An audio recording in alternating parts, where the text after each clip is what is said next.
বুকের উপর থেকে জগদ্দল পাথর যুগের ফেরাউন জালিম শাহী শেখ হাসিনাকে অপসারণ করে আল্লাহ পাক রব্বুল আলামিন এই দেশবাসীর উপর রহম করেছেন, মেহেরবানি করেছেন।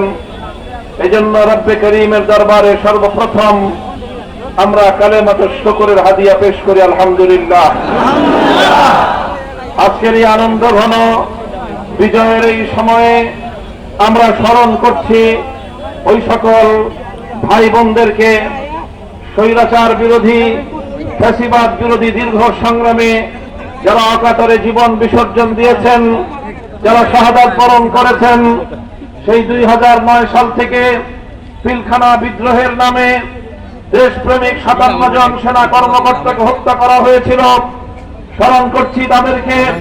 2013 সালে আল্লাহ নবীর ইজ্জতের হেফাজতের জন্য শাপলা চত্বরে সমবেত হওয়ার অপরাধে রাতের অন্ধকারে গুলি করে যে সকল নবী প্রেমিকদেরকে হত্যা করা হয়েছিল।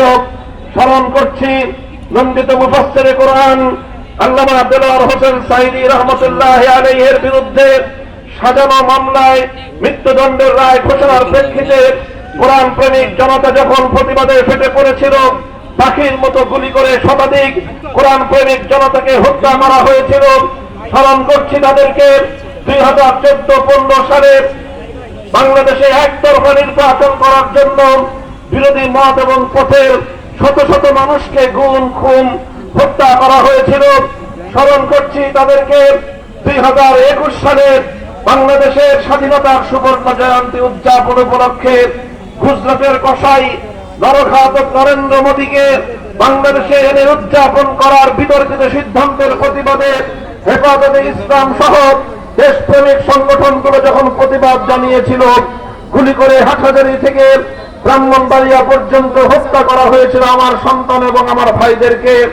সর্বশেষ 2024 সালের জুলাই থেকে আগস্ট মাস পর্যন্ত ফ্যাসিবাদের বিরুদ্ধে ফুঁসে ওঠা বাংলার আবার বৃদ্ধ জনতা, বিশেষ করে ছাত্র জনতাকে একের পর এক শত শত নয় সহস্রাধিক মায়ের বুক খালি করে নির্মম ভাবে হত্যা করে বাংলাদেশকে একটি মৃত্যুপুরীতে পরিণত করা হয়েছিল।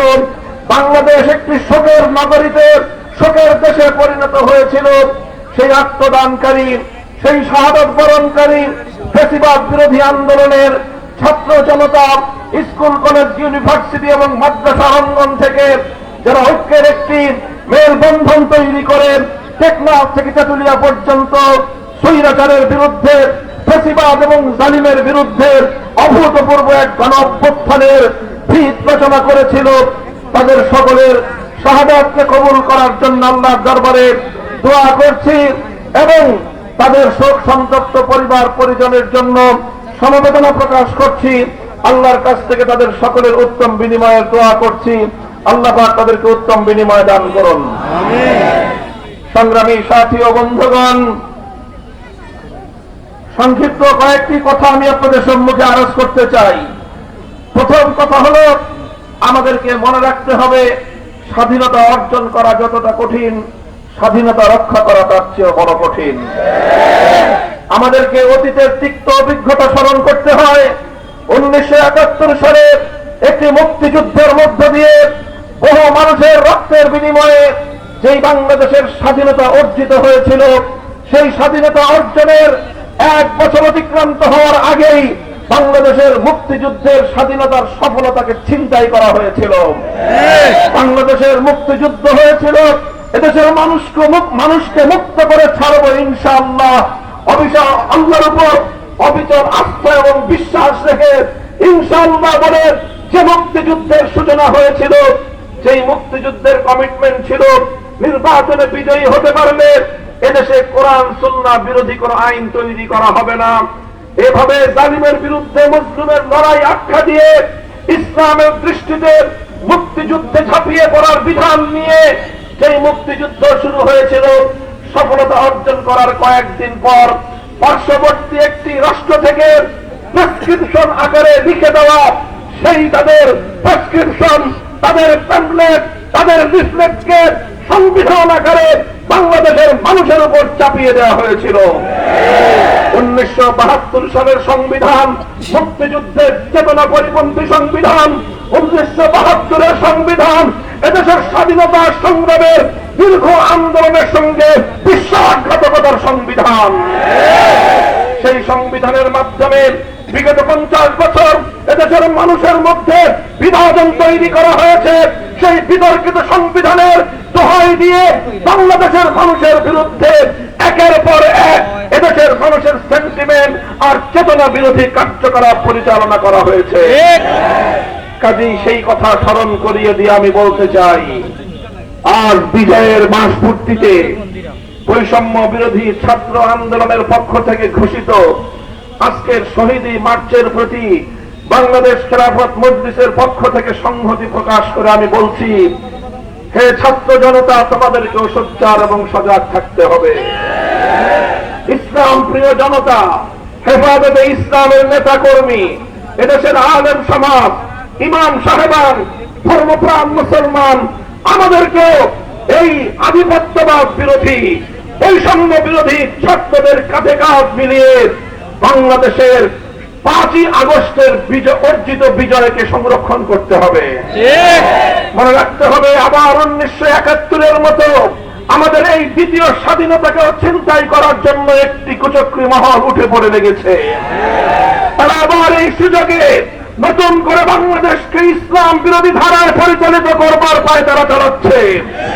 ট্রান্সজেন্ডার সহ পশ্চিমা বিশ্বের অসভ্য অশ্লীল বিভিন্ন কার্যকলাপ আমাদের শিক্ষা ব্যবস্থায় প্রবিষ্ট করে বাংলাদেশে একটি নাস্তিক্যবাদী প্রজন্ম গড়ে তোলবার পায়তারা চালানো হচ্ছে।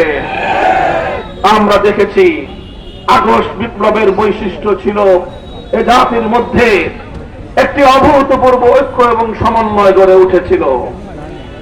স্কুল কলেজের ছেলেরা, ইউনিভার্সিটির ছাত্ররা, পাশাপাশি মাদ্রাসার ছাত্ররা টেকনাফ থেকে তেঁতুলিয়ায় সকল ভেদাভেদের দেয়াল গুড়িয়ে দিয়ে ঐক্যের একটি প্ল্যাটফর্ম তৈরি করেছিল।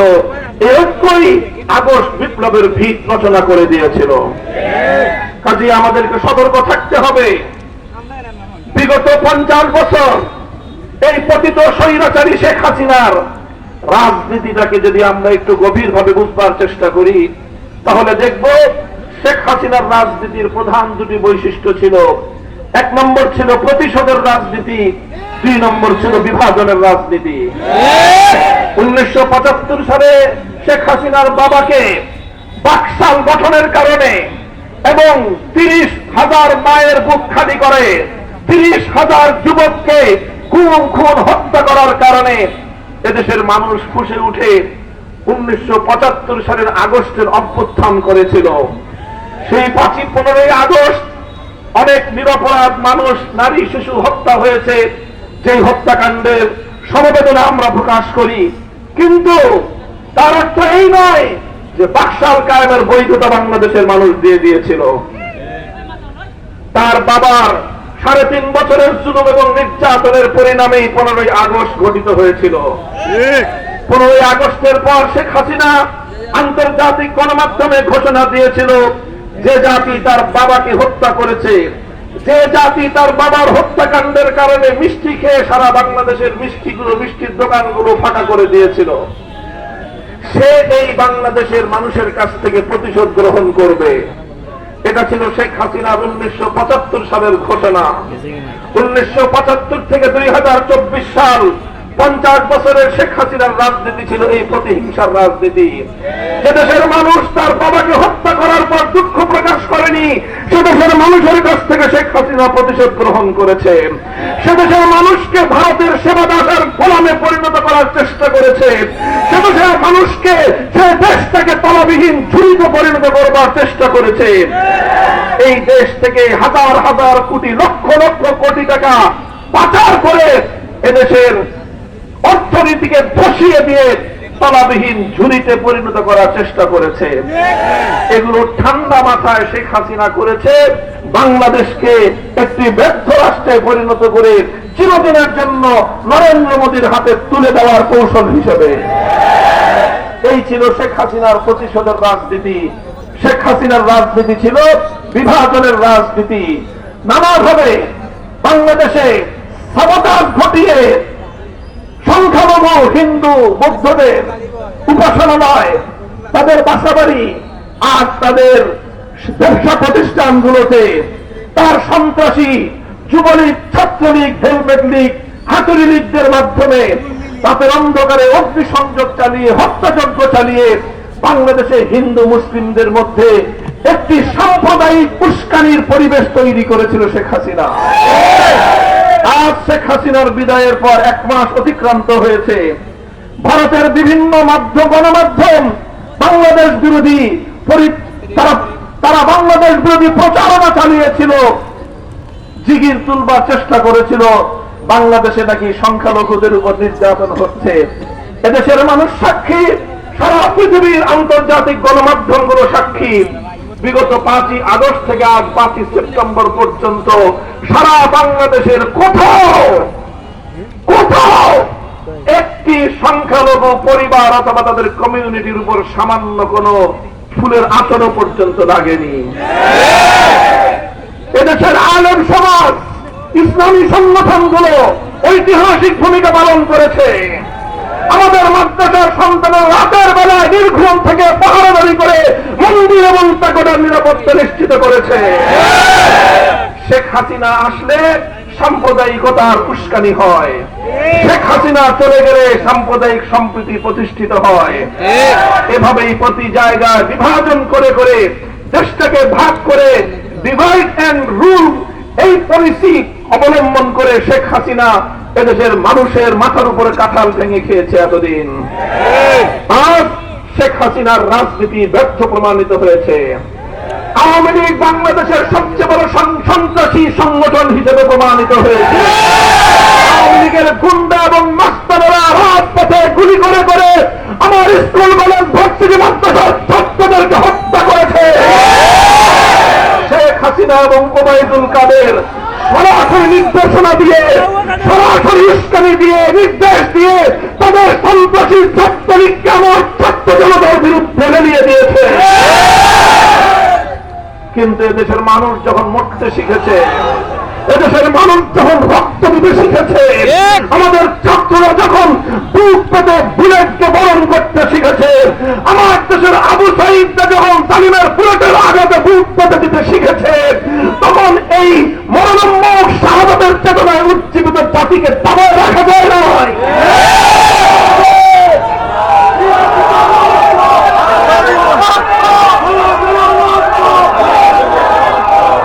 মনে রাখবেন, যে জাতি মরতে জানে, যে জাতি মরতে জানে তাদেরকে কেউ মারতে পারে না। যে জাতি মরতে থাকে তাদেরকে দাবায় রাখা যায় না। বাংলাদেশের 18 কোটি মানুষ আজ যে ঐক্যের প্ল্যাটফর্মে ঐক্যবদ্ধ হয়েছে।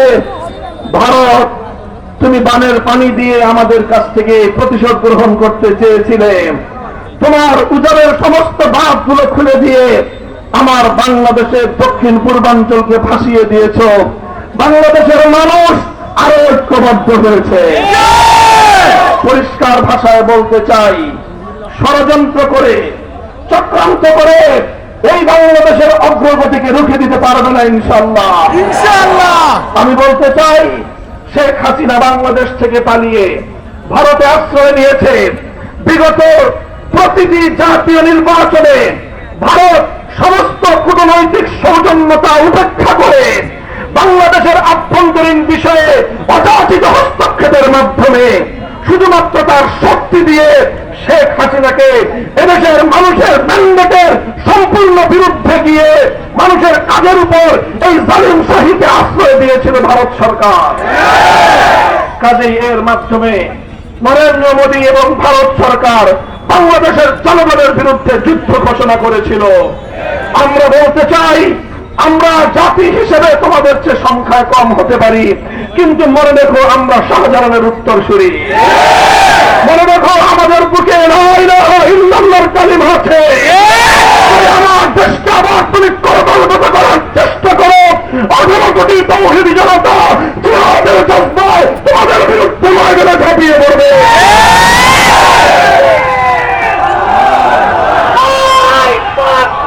Allah!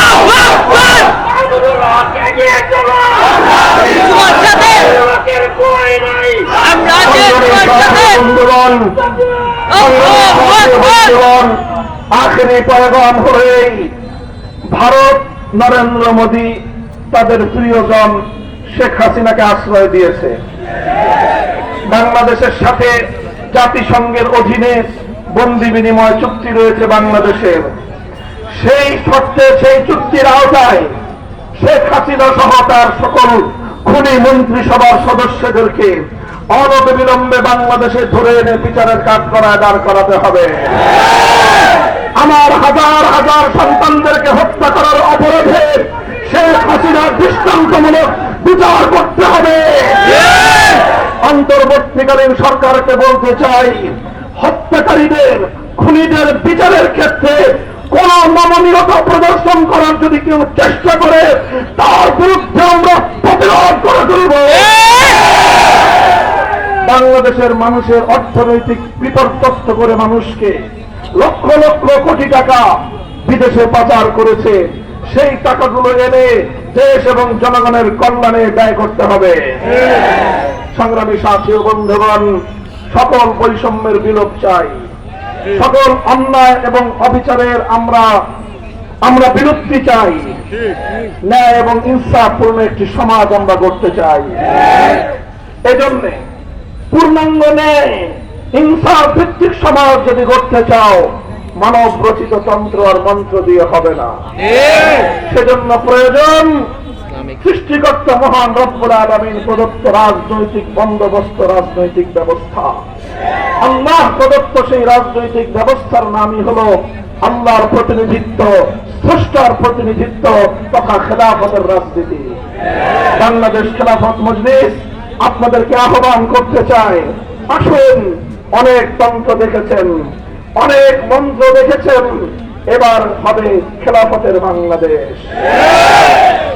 তন্ত্রমন্ত্রের দিন শেষ, খেলাফতের বাংলাদেশ। তন্ত্রমন্ত্রের দিন শেষ, খেলাফতের বাংলাদেশ। আসুন।